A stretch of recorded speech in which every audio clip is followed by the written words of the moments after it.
All right, hey guys, what's up, man? It's Rick Bigger here, Christian Durr, as always. Another video we're gonna put together here. We're excited. I'm excited, man. We got some questions here. This is gonna be cool. I've got. These are user-generated content. We'll right see. here. We'll see how many of these we get through. Oh man, probably not much. I'm gonna interview Christian today. I know I should have. I'll throw in. He has not seen any of these. Yeah. I didn't allow it to. These aren't too bad. I hit him over there, so he's not prepared. But I may chime in on some of them, but some of them are meant just for him. But these are some of my students' questions and some of your students' questions. Okay, yeah. And then I think two of them are my questions. You'll know which ones are mine. Yeah, let's check it out. All right, Let's man. see. So let's start off, man. Question number one is, Yeah. how long have you been teaching at Clinch? Oh man, we started Clinch in 2009 in Owasso. And so I came back from California. I was training at Jacques for a couple of years. Well, not quite a couple of years, almost a couple of years. Came back to Oklahoma. My daughters were here. And I started training at Triton because that was the only gym that I knew was around. I had trained with at Mikey's gym for a little bit on breaks home from the Navy. They had a great gym over there with Claymores and Dave. I can't believe Tom Jones and what's Big Dave? Dave's last name. It's escaping, but he's one of the guys. Yeah. And this was before I think Josh. What's Josh's last name?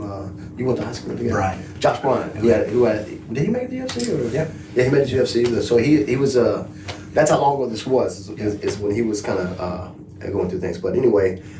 When I got out of the military, I went to California, trained with Jacques for a little over 18 months and just solid training.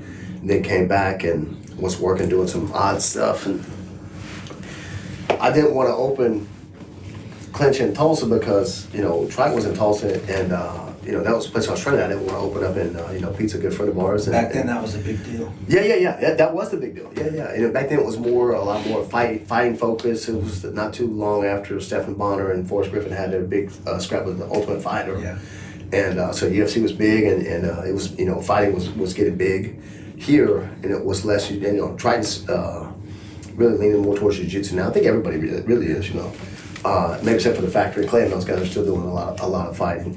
But yeah, everybody else is kind of melting down. So in 2009, we opened up a little warehouse in Owasso, and we were there for about 10 months. And after that, we moved to what's now 10 Gym, what was a different gentleman owned that.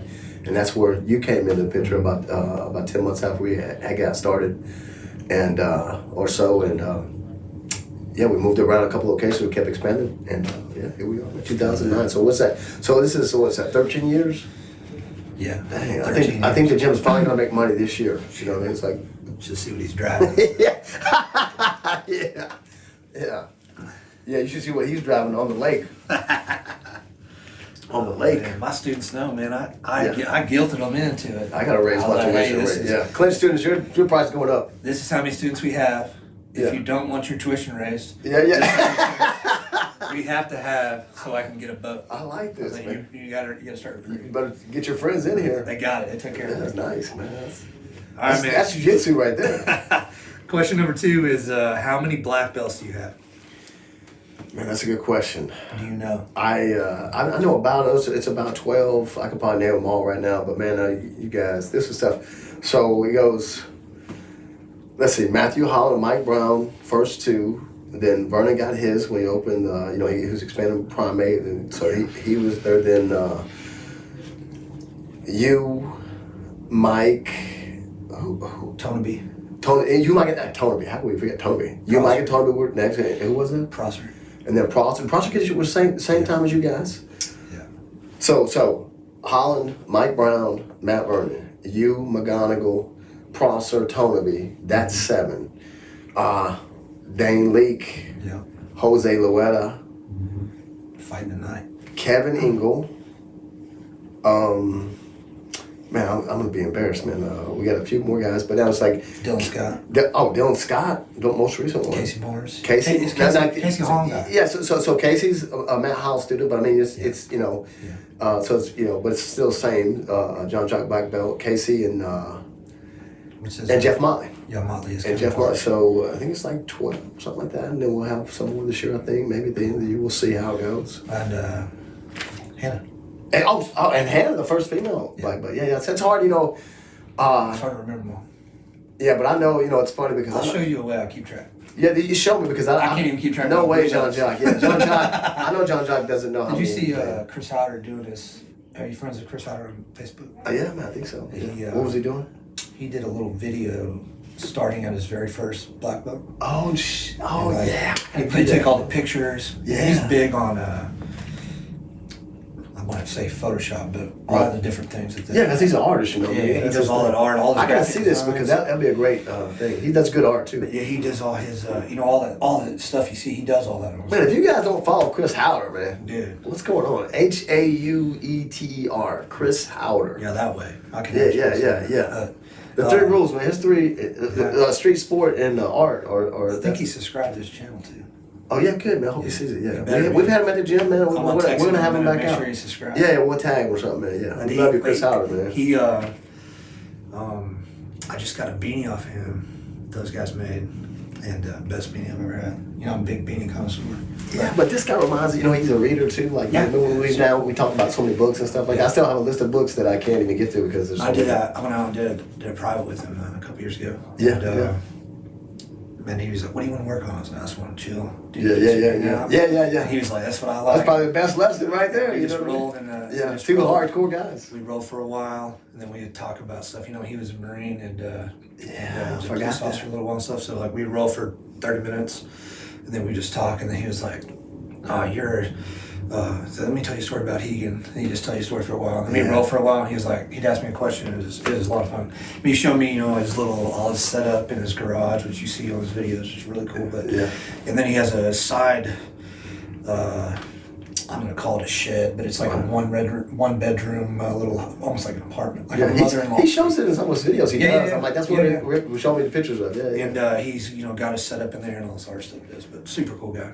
We know when I ran into him out in LA, I was with John Jacques, and we were with Higgin. This is a name drop part of the episode that we like to do, But I was at a Higgin seminar. John Jacques was there, and everything. I mean, it was just like, it was crazy. It was like jiu-jitsu royalty. Yeah. At the end of the time, was there Eric Paulson. It was a bunch of. 5 I can't even name all the guys who were there. Horan. This is at the Higgins. This is at this is at Higgins seminar, and Chris was there, and John Jacques. You know how John Jacques is. He comes over and he says, "Man, we started in Chris's garage. That's where our brothers started our own thing." Wow. And I mean, with John Jacques, you never can tell because he's always. But there's some parts of that story probably true, or at least some part of it is true. Because and it was cool to meet Chris Howder with John Jacques. You know what I mean? So that's it's like He when I went out there, one of the most inviting people I ever met. Yeah. I mean, I literally just got online and got a contact information off his website. Yeah. And sent him an email. And he probably just sent it right away. Yeah. He just hit me, hits me back on the email, and I'm like, "Hey, this is who I am. This is what I'm trying to do. This is something that," he was like, "Yeah, let's do it." Boom, yeah. And then when I got out there, his wife's a badass too. She is, man. Yeah. I'm gonna try to get her out. She's super cool. Yeah, she does all the work too. Oh yeah, yeah, good. But, us jiu-jitsu guys are tired. Whenever I when I say that I got a beanie from Chris Howder, I mean I got a beanie from Melissa Howder. Yeah. That has his artwork on it. That's fun. But Melissa's super cool, and man, they just had me in their house. They're just like, come in and hang out in the living room. Yeah. Go train in the backyard, and we just go train in the garage. Shows me everything, and then Melissa's cat gets out, gets on the roof. Yeah. And they're trying to in the middle of a private lesson. Yeah. She's over there messing with a ladder, and Chris is like, "Oh God, she's gonna hurt herself." Yeah. I'm like, what is going on? We're gonna have to edit all this. We'll talk about, but anyway, But don't you feel like I said, hold up, I got this. I'm a fighter. I'm a professional. That's what I do. This is what That's I do. Yeah. And they were like, "You're paying for a private lesson. You're not rescuing this cat." Oh, that's funny. It was good That's times. funny. But Chris did this. With each black belt. And he's like, "This is black belt number 1, number 2," and he like went in seniority throughout the years. Told what was cool about it. It was really cool. He's up to like 30 or 40 now or something that he's been chronologically. Fabio Gugel, I don't know if you've seen this, but he's he's like gives the guy, I guess on an anniversary or something, like he's giving him a black belt with their number of what he is, and so they'll do a video, they'll post a picture or whatever, and to say thanks to Fabio Gugel. That's super cool. Yeah, but I don't know how many he's got, but yeah, I can't imagine how many Jacques got. Like, I know he can't know, man. I've seen with different people. I started keeping track. Yeah. But trying to keep track as I go. Yeah. It's hard, man, to remember. It is, even man. Because you got to remember the date too. I have about 20 blue belts and I have a couple of purple belts, and I'm already having trouble keeping track. You probably have 200 or 300 people that are belted under you. This leads me to a conversation with our friend Logan Cunningham. He just injured his knee, but he'd come over to the gym. He's got his own school, but then he comes over and trains with us on when he can. But usually weekly. But as his school's grown, he's been his responsibilities there, and he has guilt about it because he's like, man, I feel like he owes more to Clinch. He needs to be there, be around, and it's like, man, a gym is, to me, it's like a high school. If it's doing a good job, it's like you constantly have a constant flow of freshmen, sophomore, juniors, and seniors. Because in Brazil, man, when you get your black belt, they call that you graduated. I mean, that's what it is, graduation. It's like, for sure I love when you and all the guys, Tony B. Vernon, whoever, comes back to the gym. Big Q, how can we forget Big Q got his black belt? Big Q. Yes. I got to get my thing going. But yeah, it's always great to have you guys back. But these guys, that's what the gym is, man. People go up and sometimes they don't even make it to black belt before they have to leave or whatever. Yeah. But, it's cool to remember, man. I got to keep that in track. What's next? All right, man. Number 3. Damn, we're only on 3? Number 3, man. Yeah. What is your favorite submission? The favorite submission? Oh, man. It changes. What do you say? I'll tell you what. I think Christian's favorite submission is Kimura from Cycle. Really? Oh, man, see, that's I've been interesting. tapped out by the Kimura from Side Control. Man, yeah.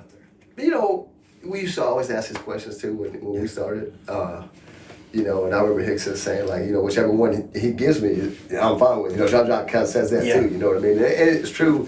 But what happens is, and Rick can tell you this, like you get good at the submission. But then what happens as you get good at it, I catch him maybe a time or two, but I'm not going to catch him a fourth, fifth time. Mm-hmm. You know what I mean? He gets hip to what's going on, whether it's just he's thinking about it more, or you're researching with videos. We all do this, you know what I mean? And pretty soon, even the guy got good at the Kimura, he's not finishing the Kimura like he was. So now he's got to go to something else. What is it? Maybe it's something attached to the Kimura, like he needs a system, right? So maybe it's something like that, or maybe it's a completely different area of jiu-jitsu that I remember with you talking about like your triangle defenses.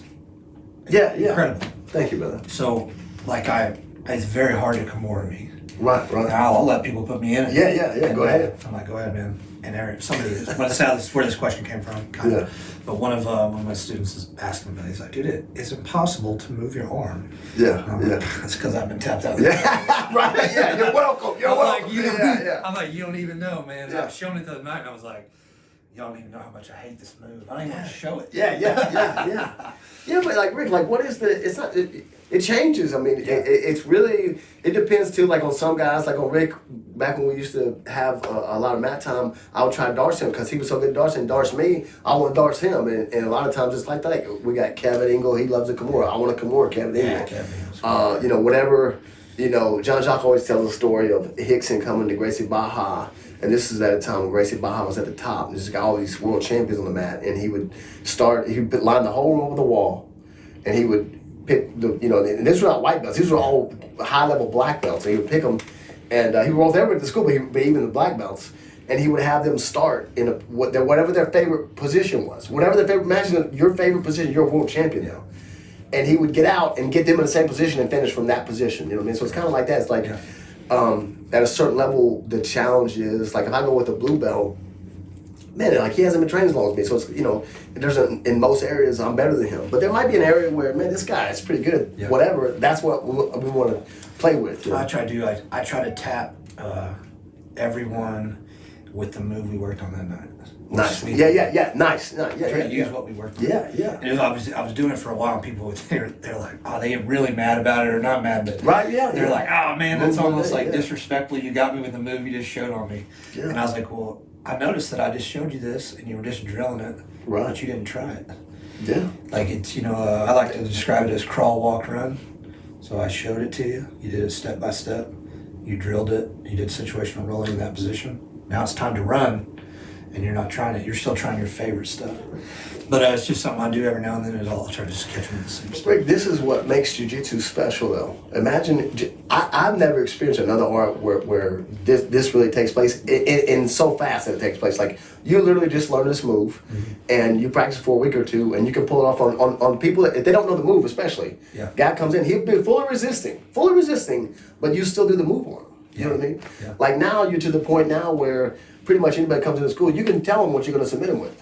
I mean, even purple belts, brown belts, black belts, maybe sometimes. Sometimes. You know what I mean? And say, hey man, like, because you can so good at the Dars, at the triangle, you developed a whole array of attacks. Yeah. You know. You know how to use the Dars for it? I'm back to trying to Dars all the time again. When I came over here, somebody came over, it's probably you or Dylan or somebody, and was like, man, this guy in the Dars. Yeah. And it was just like crickets. Everyone was like, what are you talking about? I haven't Dars anybody. I mean, yeah, but this is a time when the Dars, we didn't even know about the Dars Yeah. really. You know what I mean? We're just Yeah. figuring things out. I tried to stop doing it for a while because I think the rest of my game was suffering. Right. Because it was Why? just, like, Why? so easy. I just do Why this. it? Yeah. You know? But now I'm starting to do it again, and my guys don't like it. I've been It's catching probably it a meaner lot. now. I've been catching it a lot, I just watched somebody do a Ezekiel choke, a no-gi Ezekiel choke. There's a famous video of Henzo finishing no-gi Ezekiel in a match. Yeah. I think it was in Brazil, but it was 25, 30 years ago. Yeah, there's a guy in the UFC that's doing this now. He's got 3 or 4 of them. Who is it? I think he's a Russian guy. I gotta see it, but because it's coming back, Rick, and it might have been Danaher that showed. I forgot who I was watching. I want to say it was Danaher, but the way he did it was different the way we did it. But it's still Ezekiel choke. Yeah. But again, you Ezekiel choke everybody in the academy. 4 months later, you can't Ezekiel anybody. You know what I mean? But then it goes out of so nobody's Ezekiel anybody. Nobody's trying anymore because everybody's hit Ezekiel defense. Yeah. But then 2 years later, they've forgotten about that. Everybody's moved on. You've gone. You've had the Ezekiel. Now you worked on the Kimura. Now you worked on something else. Now you worked on that. But now you're not thinking about the Ezekiel again. 18 months later, and somebody comes in and they've gotten better, and their Ezekiel's sharper, and now that cycle starts again. Now for 4 months, everybody gets Ezekiel again, but it's this meaner, more detailed, more precise. It's better. It's for some reason it's There's this better. guy, I can't remember his name, but there's a guy in UFC. He's hit 4 or 5 of them. It's not OSP, right? It's not always saying because I know he's hitting the Von Flu. Nope. They're called OSP, but yeah. We'll have to I research think this. he's a Russian dude. If you know, if you're listening, put it in the comments. comments. Put it in the Yeah, comments. We put it in want the to know. Send a clip because I want to see it. My Zeke needs work, man. Let's go. We're gonna skip this one. Okay, man, skip. Come on. This one's mine. Let me hear it. Save it for then. Can you tell us about the first time you met John Joe? Yes. So the first time I met John Jacques, I was training in Virginia Beach, Virginia, and I was living with like 5 other guys, Rick, in a house. This is a bunch of jiu-jitsu guys. It's a jiu-jitsu house. It was crazy. I think back now, I was like, wow, that's crazy. We had it like that. And so a guy moves into the house, and he's a 5th degree black belt under Higgin Gracie. Whoa. It was a guy named Luis Payado. She's my dear friend. I hope if he sees this, man, I love you, brother. Thank you. You showed me so much. And he trained with Holes, Rick. This guy, that's how old school this guy is, right? Yeah. And he's living in our fucking house. He's one of Hickson's. He's one of Hickson's guys, right? And Holes died. And this guy was a brown belt, purple brown. That is crazy. And Hickson ended up getting a black, That's old school. That's super old school, right? But now you're living with the guy, so every night you're training with the guy, but you come home, you still got him. So he's telling you about everything. He's telling you about Holes, Hickson, the old days and stuff like I've heard that. his story before. Oh man, yeah, that's good. I'm glad you asked. So anyway, he grew up with Machado brothers. Yeah. Higgin Machado was one of his best friends, right? And so this was like 2004. So 2000 now. In the meanwhile, I'm planning to move to California because I wanted to train at the time. I wanted to train with Dan and Asano and Hickson if I could. Hickson had an academy at the time, and now this guy moves in and I'm talking to him, and you're learning because guys, imagine I'm a white belt, blue belt, a blue belt at the time. You don't really know about the history and the culture and there's so much you don't know about it, and so anyway, I wanted to go out to ADCC. That year was in California, 2005. This is when Hodger won the absolute Marcelo won. Jean-Jacques fought Dean Lister. He replaced. Lister was supposed to fight somebody else, and something happened, and Jean-Jacques filled in for him. And Lister ended up beating Jean-Jacques like 8-2 or something like this. But there's a lot of it's when Marcelo fought Rico Rodriguez. He beat Popovich in the finals. Jacare, I remember Jacare called him called Marcelo in the semifinals of Absolute. Jacare called him in Kimura, and I remember Marcelo. I asked Marcelo about it one time, and he said, "Man, it was crazy because it's a Kimura. Marcelo doesn't like Kimuras. He thinks it's big for big guys to move. At least that's how he felt back in the day. But he said that Jacare Souza, you guys don't know from UFC, but he was a famous jiu-jitsu guy before he was UFC. But Kimura's like this at the end of the lever. He said Jacare grabbed it like somewhere, like, and he's still so strong that nothing he could do, Marcelo could do. And so, but anyway, so we're there at ADCC, and Luis Payadas is there with me, and we had dinner that night with Higgin Machado, and Higgin Machado was so great, and I hadn't been to California yet to see. And so I started asking him, and we had a great conversation, and he was so open and warm. Just imagine Jean-Jacques, just like a bigger version of Jean-Jacques, you know what I mean? Yeah. And Jean-Jacques might even tell you a better version of him, because, Higgin at the time was when he was in his prime, it was Hickson and then Higgin. Like, this guy is like, we don't know about it because this was all before it came to America, really, you know what I mean? There's not a lot of videos back then either. Yeah, right. So now we got everything's on video. They have Hickson and Higgins' famous match. Yeah. Black and white, and it's on YouTube now. It's crazy, man. That's a good match you guys go see, because Higgins like 17. We talked about this, and Higgins was in his 20s. Higgins 7 years older than Higgin. Higgins a big guy, and Higgin. If you watch a lot of Hickson's other matches, Hickson just dominates. Yeah. But Higgin trains with Hickson, so in this match, he's coming out. I've never seen anybody come after Hickson like that, and then he got tired. It's funny to hear Higgin tell the story. And it's funny now because after Jean-Jacques, this was at a time when kind of like the Gracie family and the Machado families were kind of like, when Jiu-Jitsu came to America and with the Gracie Academy, and then everybody starts coming over, we didn't know what it was going to be like. So, there was some problems, man. There was some family infighting, you know what I mean? And people weren't talking to each other, and it's a huge family, and so you always got some people not talking to each other. And this was kind of that time period, and it's funny to experience that and see it now, see how it is now. It's like, wow, it's just different. Anyway, so when I'm talking to Higgin, he says, "I'm sorry, man, we started to talk, but I asked Higgin, I said, I'll tell him I'm moving out to California, and where would he recommend?" And he said, "You should at least check out my brother Jean-Jacques." And so I did. And because by the time Rick imagine I had a dumb blue belt, I was probably the dumbest blue belt, because I was like, man, I don't know, man. Higgin Machado's cool now, but you didn't even know who Higgin Machado really was, because his name wasn't Gracie. You knew he was somebody. Yeah. And because this other guy, this 5th degree black belt's killing you every day, and he likes, he's telling you who he is. Yeah. And so you want to listen to the guy. But I remember walking to Jean-Jacques' school, and it was like probably 2005. Yeah, that's what it was. And just meet for the first time. 2005, 2006. Now I think I was getting old, but just the way he treats you. Yeah, you know what I mean? It's just ridiculous, Yeah.